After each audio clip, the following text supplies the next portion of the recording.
You ever notice how the world felt safer when there was actually more danger around? That sounds backwards, but that's exactly how it felt back then. In the summers of the 60s and 70s, my entire security system was one sentence long: be home when the streetlights come on. That was it. No phone, no tracker, no hovering parents, just pure unfiltered trust wrapped in the smell of cut grass and hot asphalt. Every evening started the same way. Screen doors slammed like the drums of freedom, and somewhere a lawnmower was still grumbling under the evening light. The heat stuck to us like syrup, and our bikes, those chipped, battered steeds, were our passports. We didn't plan routes, we just pointed our front tires toward somewhere else. That was enough. I can still feel that first deep gulp of humid air when you woke to sunlight sneaking through the blinds. You'd shove a piece of toast in your mouth, grab a baseball glove, and disappear. The entire day was a blank check. When adults said go play, they actually meant go. Go until your legs burned, until the world looked different, until you ran out of daylight. You knew the neighborhood soundtrack: dogs barking, sprinklers ticking, the faint ring of a rotary phone inside a house no one was in. We lived by that rhythm, and the best part, no one was keeping score or keeping tabs. There was a kind of unwritten agreement between parents, like, if one of them yells car, they all moved together. Nobody panicked if a kid was late for dinner. They just assumed you found a creek or a ball game or some kind of trouble, and you'd wander home eventually. It's funny to think about it now, how invisible we were. Today, if a kid's gone for an hour, there's a neighborhood search party. Back then, the world just trusted us not to vanish. Sure, we scraped our knees, got sunburnt beyond belief, and occasionally earned a tetanus shot, but that was the curriculum of summer. We learned the world's edges by bumping into them. And it makes me wonder, when did that trust vanish? How did a simple summer day turn into a police report? Because the freedom that raised us, the same adventures that built our sense of self, are now considered criminal negligence.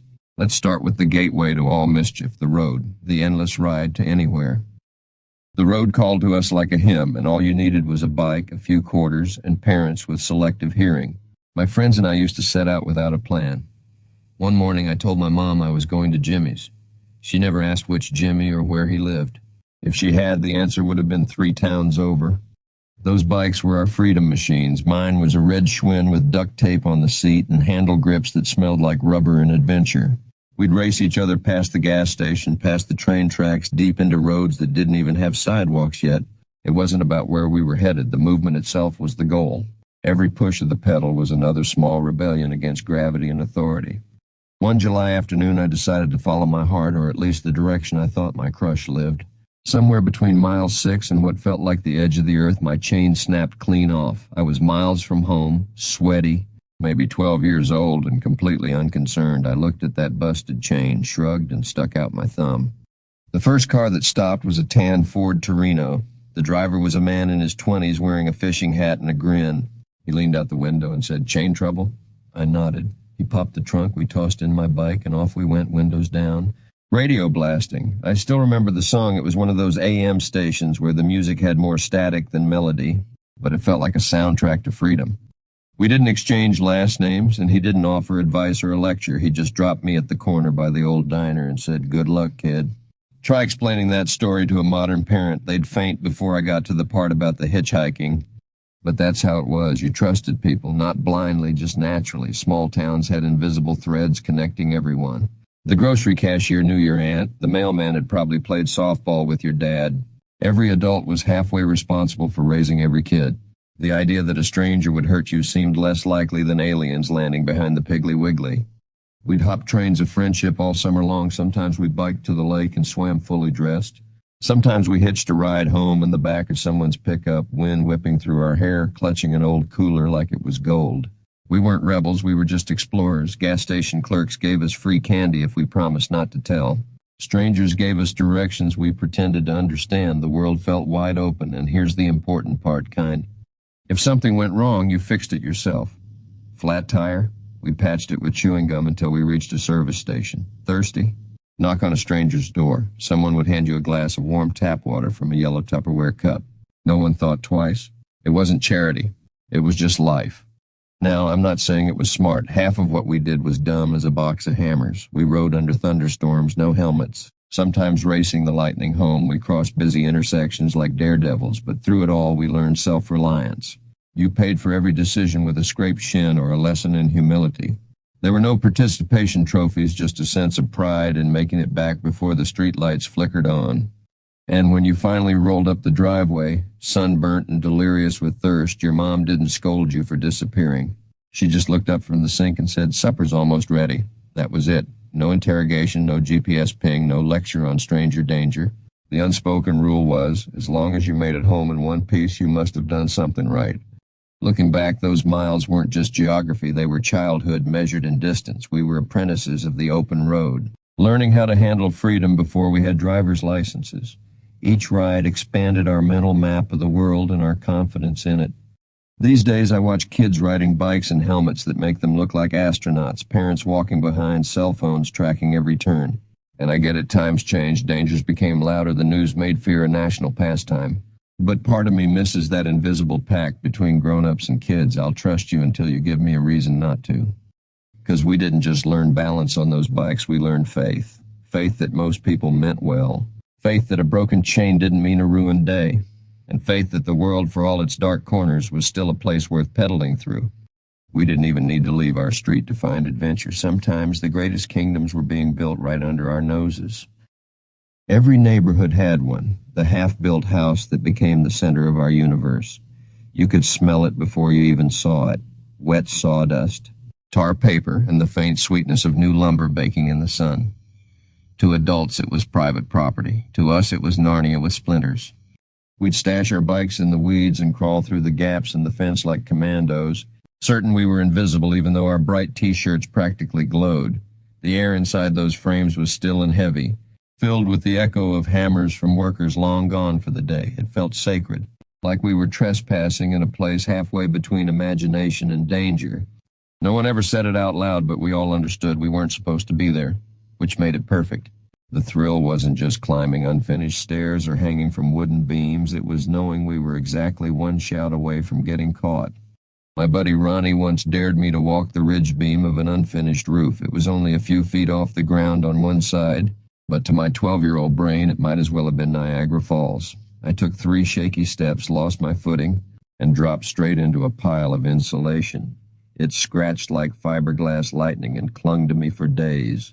We laughed so hard we couldn't breathe. Ronnie said I looked like a radioactive snowman.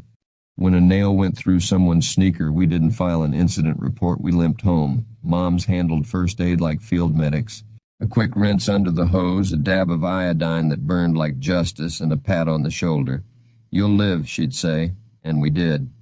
Sometimes we found treasures, half-empty paint cans, bent nails that we hammered straight, scraps of plywood we used to build our own forts. One time, we discovered a stack of blueprints left behind by the foreman. We spread them out on the floor, pretending we were city planners.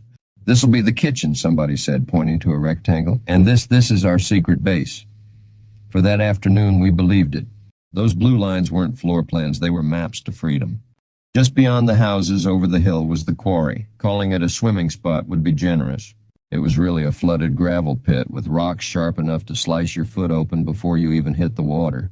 But when the sun turned the surface green and shimmery, it looked irresistible. We'd strip down to cut-offs and cannonball in, terrified and thrilled at the same time. The older kids told stories that the bottom was endless, that a backhoe had sunk and never been found, that you'd get sucked down by some mysterious current. We pretended not to believe them, but we still swam with one eye on the depths. Half courage, half common sense. Those places taught us something school never did, calculated risk. You learned which beams could hold your weight, which puddles were deeper than they looked. You looked out for each other, too. If someone slipped, a dozen grimy hands reached down to pull them back up. We didn't need warning labels. We had scars. I still remember the feeling of walking home at dusk, clothes caked in dust, shoes full of gravel. The smell of the lumber would cling to your skin, and you felt older somehow, like you'd survived a small war. Nobody asked what we were doing. They just knew boys covered in mud had been somewhere good. Now, construction sites are locked tighter than Fort Knox. Orange fencing, no trespassing signs, cameras blinking like little robotic tattletales. Liability, insurance, safety codes. They built walls around the very idea of curiosity. Kids look at a half-built house today and see danger tape, not adventure. I can't blame anyone. Times changed for reasons that made sense, but I wonder what we lost when risk avoidance became the rule of childhood. We learned fear the right way through scraped shins and dumb mistakes. We learned responsibility by breaking the line and coming back in one piece. Each misstep was a mini engineering lesson, each bruise a receipt for courage earned. There was a silent kind of mentorship in those reckless games. The older kids showed you which planks to trust, which boards to avoid. It wasn't supervision, it was apprenticeship in chaos. That's how community worked before everything came with a handbook. And humor, God, there was always humor, like the time our friend Eddie fell into a mound of wet concrete up to his knees. Panic set in until Ronnie shouted, "Don't move, you'll be part of the foundation." We were doubled over while Eddie tried to pry himself free, leaving his sneakers permanently entombed. That slab probably still hides his Converse like some archaeological relic of 1973. We weren't bad kids, maybe naive, sure, but never malicious. We didn't break windows or steal tools. We just borrowed a bit of imagination from the future homeowners. Those skeleton houses were our test runs at adulthood, a place to build confidence before anyone expected us to have any. Every nail bent under our hammers became a tiny victory. These days, kids' adventures are fenced in pre-approved playgrounds with rubber floors and shade sails, perfectly safe, perfectly forgettable. I look at those bright plastic slides and think how dull they'd seemed to a gang of us back then. We wanted splinters, mystery, the thrill of building something no one told us to build. If freedom had an odor, it would have been that mix of tar and pine in the evening sun. The sound was the creak of wooden joists and the clatter of a dropped hammer echoing across a half-finished subdivision. We were rich in risk and poor in common sense, and that combination made for the best education we could have had. Sometimes I drive past new developments, roofs gleaming, fences uniform, yards manicured to perfection. They're complete, flawless, but lifeless. And I can almost hear the ghosts of our laughter bouncing off those empty beams from somewhere 40 summers back. Because while the grown-ups were busy building homes, we were busy building ourselves. One splinter, one scraped palm, one forbidden climb at a time. And when we couldn't find danger outside, well, that's when the real experiments began right in our own backyards. Sometimes the danger wasn't 3 streets over. It was sitting right there in the shed next to the lawnmower gas. When we couldn't find a half-built house to conquer, we made our own chaos. Every kid on the block thought he was some kind of junior scientist, armed with nothing more than a few matches, a magnifying glass, and a wild disregard for personal safety. My first real experiment began with my friend Danny and a can of lighter fluid. We'd seen something on TV about volcanoes and decided to recreate one using a coffee can, some dirt, and whatever we could pour into it that would ignite. We weren't out to hurt anybody, we just wanted to see something happen. That's the essence of boyhood curiosity, not knowledge, just combustion with ambition. We poured the fuel, struck a match, and backed away a whole 3 feet, which we believed was the safety zone. The coffee can roared to life, spitting a column of flame that turned the fence black and singed Danny's eyebrows into history. I swear. He spent the rest of the summer looking permanently surprised. We should have been scared out of our minds, but instead we howled with laughter. Our only worry was whether our parents could smell the smoke before it cleared. That was the rhythm of backyard science: create chaos, admire the results, hide the evidence. The adults probably knew. The charred grass circles and missing bottle caps were clues even Sherlock Holmes couldn't miss, but they let it slide. Their philosophy seemed to be, if you didn't blow yourself up, you learned your lesson. Fireworks season was our peak laboratory phase. You could buy a bag of them at every roadside stand, no age check, no warnings except light, fuse, and get away.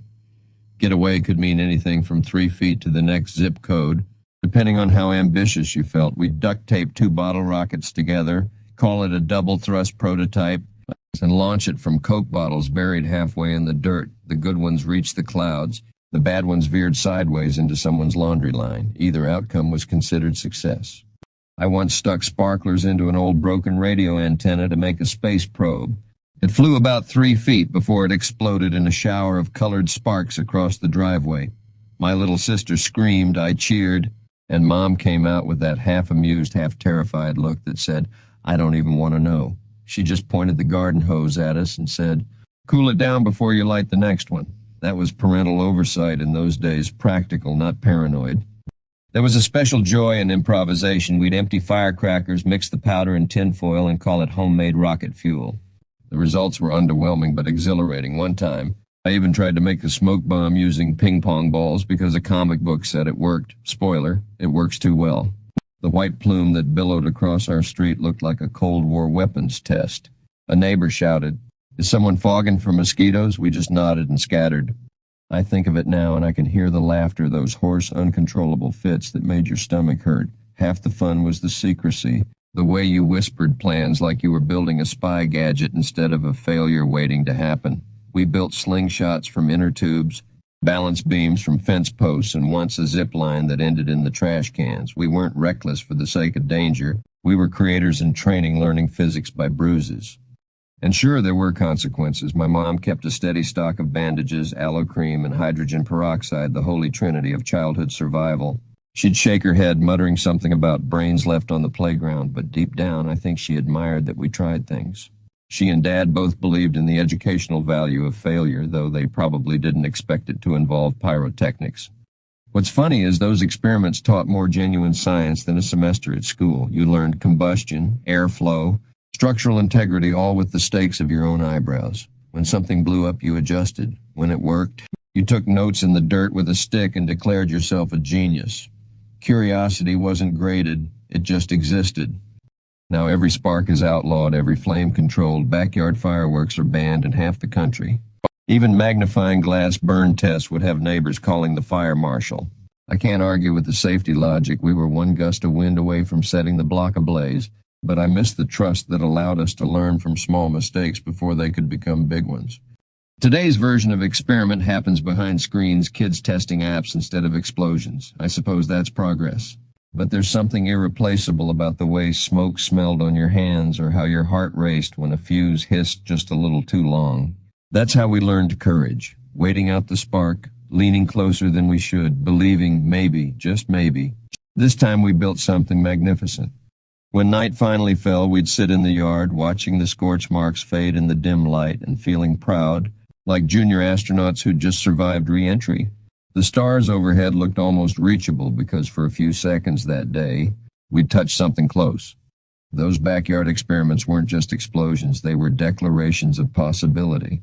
Proof that with a handful of junk and a good imagination, the universe could be yours for the afternoon. And maybe that's what's missing now, not the firecrackers or the danger, but the confidence that we could figure it out ourselves. Sometimes I look at my grandkids tapping on tablets, their world perfectly lit and perfectly safe, and I want to hand them a coffee can and a sparkler and say, here, try not to burn down the yard, because I think every generation deserves one good explosion they can remember fondly. And just when we grew tired of the smoke, when the thrill faded and the night got quiet, another kind of adventure called. One that didn't need fire or flame, just an open day, a full sun, and no one asking where we were going. Sometimes the greatest experiment of all was simply disappearing until supper. Morning in the 70s had a scent all its own: cereal dust, screen door hinges, and the distant hum of lawnmowers starting their daily symphony. I'd swallow the last spoonful of cornflakes, drop the bowl in the sink, and say the daily prayer of youth, I'm going out. That was it. No follow-up questions, no itinerary. The screen door slammed behind me like the starter pistol of freedom. My mother might not see me again until the 6 o'clock news. Somehow that never worried her. The world opened at the end of the driveway. I'd hop on my bike with no direction beyond the breeze. Sometimes we followed the smell of grilling hot dogs drifting from the park. Other times, we headed toward the faint hiss of the river on the far side of the tracks. There was no schedule, no supervision, just a sun that rose for us and a stomach that decided when to go home. Hours bent like taffy. You could cram a lifetime of discovery between breakfast and dusk. There were rituals to our vanishing act. First stop, the convenience store, where 50 cents bought enough candy to fuel a marathon. Then the woods, thick with mosquitoes and mystery. We built forts out of fallen branches, tested slingshots on aluminum cans, and waded through creeks that smelled like minerals and adventure, bare feet on slick rocks. Frogs scattering ahead, it felt like owning the wilderness. The laughter echoed through the trees long after we moved on, as if the forest wanted in on the fun. Lunch never came from a kitchen. It came from whatever we could barter. Someone always had a bologna sandwich smashed flat in a wax bag. Divide it 4 ways, chase it with warm root beer, and it tasted like victory. We learned generosity by necessity. Friendship was a shared sandwich under the shade of a stolen road sign. By late afternoon, the horizon looked like melted brass. The air shimmered, shirts clung, and you started pondering the long ride home that you'd been ignoring all day. Sometimes we took the long way just because we could. Sometimes we got lost and we didn't panic. We argued which way felt right, trusted the sun like a compass, and eventually stumbled onto familiar pavement. Getting lost was just another word for learning. The things we found could fill a museum. rusted license plates, glass marbles, the holy grail of discarded magazines hidden under a bridge. Once, we discovered an abandoned refrigerator in a field and decided it was a time capsule. We stuffed it with notes and bottle caps, convinced future archaeologists would thank us. Childhood was basically graduate school in pointless but joyful invention. There was one day I remember clearer than most. We'd wandered farther than usual, following a stream that disappeared into tall weeds. The ground turned into mud that sucked at our sneakers, but we kept going, curious about where the water went. Hours passed, the sky tilted orange. When we finally came out on the edge of a cornfield miles from home, we realized we'd outwalked the familiar world. No one had a watch, no one cared. We just stared at the glow behind the silo and felt that strange mix of pride and disbelief we made it here. By the time I trudged home, it was nearly dark. My mom looked up from the stove and said, "You're late." That was her entire investigative report. My arms were scratched, my pockets full of pebbles, the mud line halfway up my shins. She handed me a towel and told me to wash before dinner. If I'd vanished for 12 hours today, there'd be a statewide alert. Back then, it was just Tuesday. That trust was its own kind of safety net. The adults believed in the competence of children. We learned time management not from phone reminders, but from watching the length of shadows. We learned accountability because no one was coming to rescue us if we were late. Freedom carried responsibility like a secret twin, and that's what made it precious. Even our check-ins were analog. If Mrs. Miller saw us riding past her house at 3, word would reach my parents by dinner time through the mysterious grapevine of adult communication. Neighborhoods had eyes that weren't intrusive. They were protective in the quiet communal way. You could vanish all day and still exist safely inside an invisible web of goodwill. But there were close calls. Once we lost track of a younger kid, little Stevie. He had decided to follow a trail deeper into the woods while we were busy trying to build a dam. Panic set in, not parental panic, but the gut realization that we were supposed to look out for each other. We split up, shouting his name until our throats hurt. Found him sitting on a log, eating blackberries, purple-mouthed and grinning. We didn't tell the adults. We just gave him the rest of our candy and swore to stick tighter next time. Lessons learned the hard and human way. The ride home as the sun dipped low was the sweetest part. Every driveway we passed smelled like charcoal. Sprinklers hissed against heat-softened lawns. Your legs burned, your back ached, and the whole day clung to you. Grass, dirt, laughter. That first sip of water from the garden hose tasted like victory and metal. You'd lean your bike against the porch, skin tingling from the afterglow, and know you'd squeezed every ounce of daylight possible. Today's kids have GPS check-ins, apps that timestamp every movement, parents exchanging texts between playdates. I understand it. The world's louder now. Fear has better marketing, but I wish they could taste that dizzy weightlessness of knowing no one expected an update.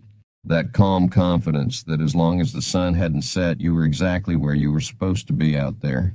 Because those vanished hours weren't wasted time. They were the making of us. Every missed meal, every scraped shin, every half-remembered shortcut etched a little more independence into our bones. We didn't know it then. But disappearing for a day was our rehearsal for adulthood. The wild world tested us kindly, and we came home a little braver each night.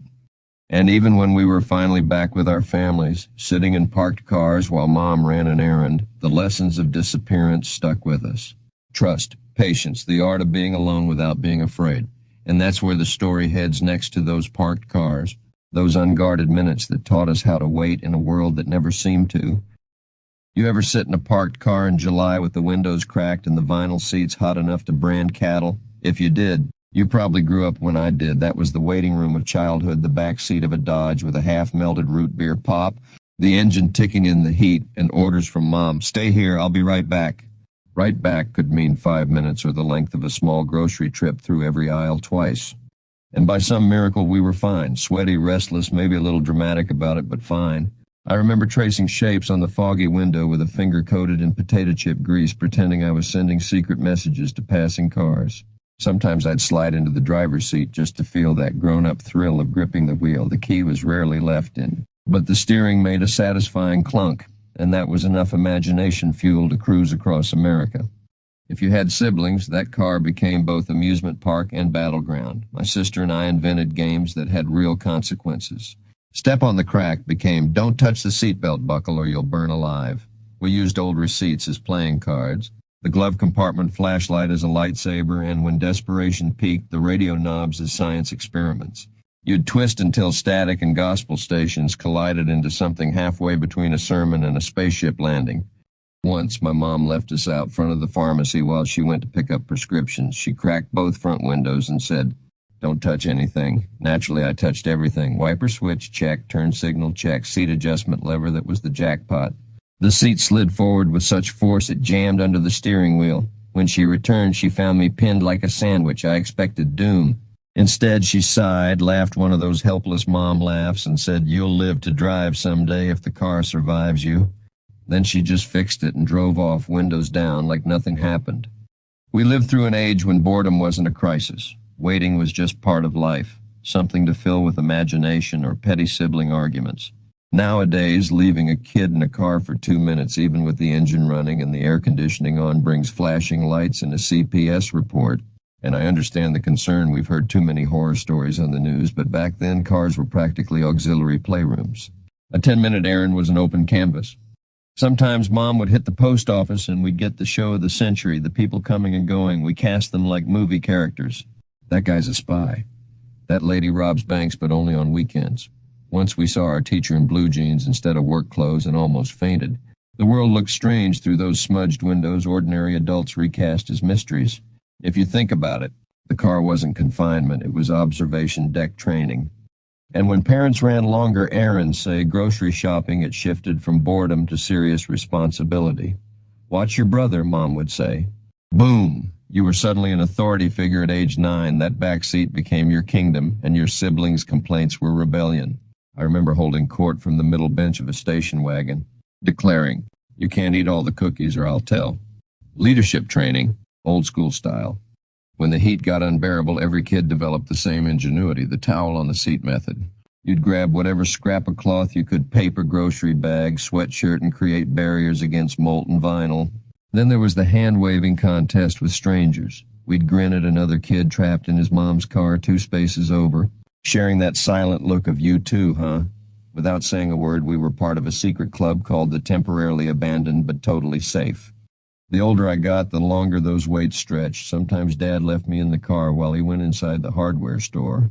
He'd leave the window half down and the keys dangling because back then no one worried about theft in broad daylight. I'd sit for what felt like hours, reading comic books or watching ants colonize the curb. The air smelled of oil, metal, and freshly cut lumber. When he came back, we didn't call that neglect, we called it Tuesday. At its core, the car wait was a trust exercise. Parents believed we had enough sense not to eat weird things or drive away. That small vote of confidence stuck with me more than any rule book. You learn patience when there's nothing to distract you but your own thoughts. You learn observation when the only entertainment is the rhythm of people coming and going. And in those tiny moments, the world outside turned slower, like it kept pace with your heartbeat instead of a clock. Funny thing, those same cars that cooked us into puddles taught us the boundaries of safety better than any lecture. You recognized real danger by feel, not by adult warnings. If it was too hot, you opened the door. If you felt anxious, you looked for your parents' face through the glass. Simple, clear instincts built through lived risk. Years later, I tried to explain this freedom to my daughter. She couldn't believe it. "You mean Grandma left you in the car?" she gasped, as if I'd just confessed to surviving the wilderness with a fork. I smiled and said, "And somehow I managed to reach adulthood without melting." It became one of those family legends that make kids laugh and parents wince at the same time. But beneath the humor sits a truth. We equated safety with common sense, not constant supervision. Those quiet car waits built a certain resilience. We learned how to entertain ourselves with radio fuzz, the rattle of passing trucks, our own imagination. We learned that silence wasn't something to be feared. And when the door finally opened and Mom slid back behind the wheel, the rush of cool air and the smell of her perfume felt like winning the lottery. She never apologized for the wait. She just asked, "You good?" and started the engine, and we always were. I know the world's changed. There's more traffic, thinner patience, harsher headlines. Parents today live under scrutiny we never imagined. But part of me wishes kids could experience just one of those timeless, slightly uncomfortable sits in a sun-baked car. That small, faith-filled pause where the world simply trusted you to exist for a moment on your own.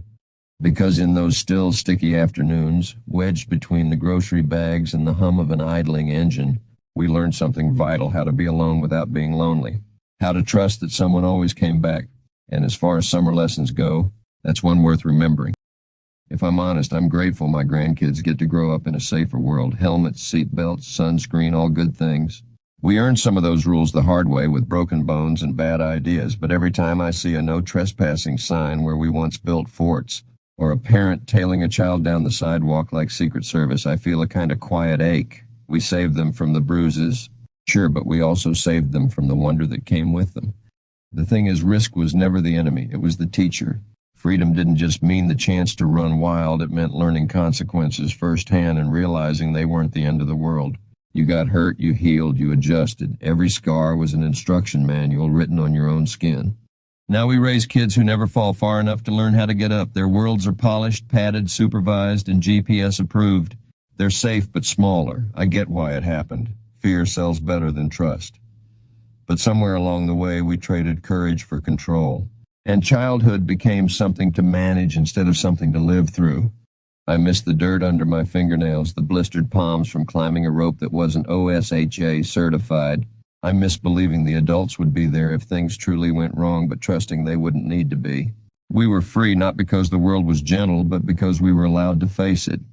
And the grown-ups back then, they weren't careless. They just believed kids could survive the same world they did. That belief built us tougher, friendlier, more curious. We tested boundaries without hating authority, learned fear without letting it guide us. Sometimes, late at night, I think of the smell of that hot asphalt, the fading echo of screen doors, and the promise tucked inside a single sentence, be home when the streetlights come on. That one rule built a lifetime of resilience. If this stirred up an old summer of your own, pull up a chair on this porch of mine, tap subscribe, and bring someone who remembers. Same time next week, I'll put a record on. You bring the memories.